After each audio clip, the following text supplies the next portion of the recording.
Vers 20h35, le 31 août 2020, le Sagaïtan coule à 3000 nautiques de poudre d'or. Les corps de 3 victimes ont été repêchés. Il s'agit de Sujit Kumar Siwu, 53 ans, Laval Lindsay Plassant, 60 ans et Jimmy Sylvain Addison, 60 ans.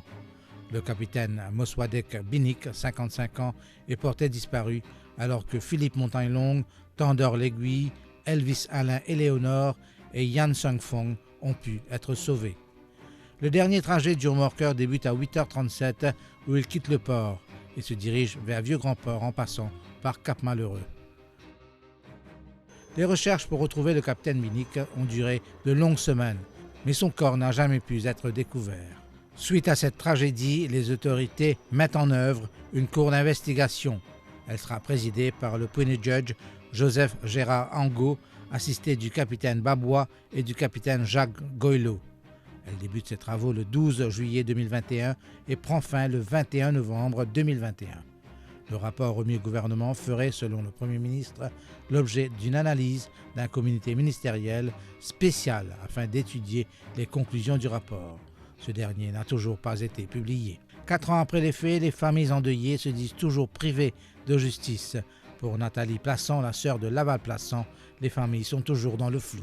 Tous les ans, nous vivons assez difficile parce que nous ne pas trouver aucune amélioration, que ce soit pour les 4 familles, et nous ne pas trouver aucune justice qui peut arriver. On est un peu découragé par rapport à ça, mais la personne qui parle là, il est toujours un manque pour nous. Le comble là-dedans, c'est que nous pouvons retourner aux mêmes affaires. Nous ne pas trouver non, il n'y a aucune justice pas de faire.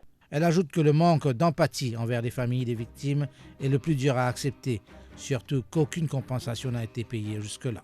Mais ce qu'ils nous demandaient tout le temps, c'est la justice.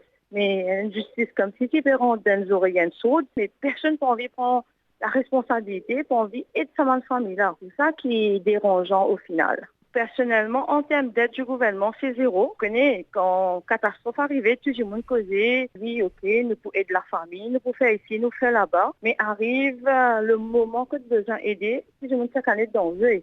Mais ma plus grande déception là-dedans, c'est que vous connaissez mon frère, il est dans son travail. Mais quand il est décédé, il y a tout le monde qui nous accompagne, nous, bande veuve, tout ça là. Mais moi, franchement, quand il arrive 4 ans, il a 4 ans le 1er septembre, jusqu'à aujourd'hui, ça m'a madame là, pas de gain, aucun salaire qui promet. Et jusqu'à aujourd'hui, je pense qu'on gagne de l'argent d'assurance.